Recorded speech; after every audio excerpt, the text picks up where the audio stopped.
go off the beaten track in our remote control column to talk about one of the most influential episodes of the Waltons that appeared on the series. Came in first season. Now, the guest actor who was introduced in the episode, who became a semi-regular, eventually went to play Jack Tripper on Three's Company. Now, it was a bone of contention for many people because some churches in the Maritimes were criticizing the plot of Three's Company, a guy pretending he was gay, to live with two women.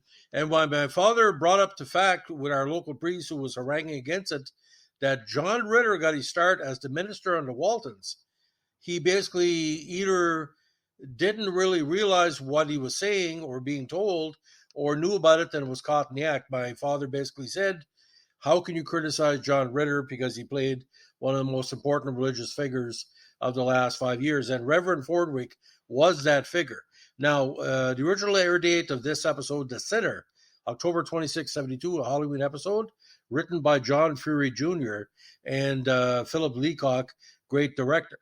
Now, in this one, the family waits as a new Reverend Matthew Fordwick, expected to arrive as a guest at Walton's Mountain, fresh from seminary. The children become restless, waiting their best clothes in the afternoon heat. John comes in from working in the mill and asks who's ready for a swim. This action begins a clash of values between Olivia and John, as of course the the minister Marm and Reverend Fordwick show up, where all the Walton family is in their water gear. Now, much to Olivia's embarrassment, the preacher and his tight lace escort, Miss Priss, arrive as the children and John are horsing around the yard in their swimsuits. And the best scene, of course, seeing Will Gear come down the steps half naked. Now, meanwhile, John Boy struggles with the idea of sin and how little he knows about it. Matthew is quite young to be a preacher. He admits to being nearly 21 to John Boy and resorts to cold showers and calisthenics to rid himself of impure thoughts. He's also practicing his firebrand style to himself, with the children looking on in abject confusion. Now, Matthew's inexperience and focused schooling prevents him seeing the effects of his heavy-handed messages. John suggests to Matthew that he tone down his message a bit. John feels that he's a well-intentioned kid who is not seasoned yet. And, of course, the John Walton character is believes in Christ but doesn't go to church. He doesn't believe in the structure of the Protestant church. Now, Yancey Tucker, in his first appearance, who has been keeping his distance from the new guests, shows up drunk late one night and accidentally sets the Waltons' barn on fire. The family works together to put it out. The community eventually sets up a large tent in front of Godsby's Mercantile for the revival. Matthew's mother asked him to invite the Baldwin ladies to a revival meeting. Now, despite John Boy and Grandpa's effort to keep Matthew away from the Baldwin's hospitality, he is offered the recipe and winds up heavily drunk. As a result, Miss Prison cancels his opportunity to work as a missionary in Asia, because literally he shows up drunk back at the Waltons. Matthew is in despair as he has thrown away 5 years of study.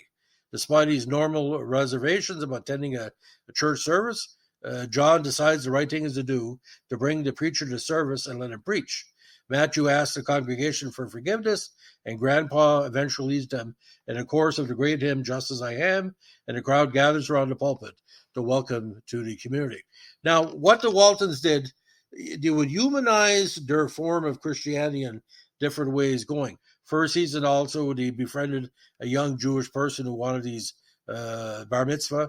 And there's an element, Olivia and grandmother are the most religious in the family, but the whole family is basically has that basis. Aaron, of course, later on with the famous incident with the Jonathan Frakes character, Ashley Longworth Jr. He won't marry her because he's an atheist. Now, if you watch the episode, wonder what it was like in Canada States in the 1970s when John Ritter became a big star and churches were ragging against him. They weren't ragging against him 5 years before, where literally he was the best role model for young ministers in television history on a big screen show. And of course, Waltons took a lot of Emmys that first season. If you have a chance, binge the whole first season. Other than a couple of bummers, it's probably very similar to the first year of Star Trek for quality of writing and directing. So that's the latest Waltons podcast. If you like what we're doing here, give us a like, comment, subscribe, or share, and have a good day.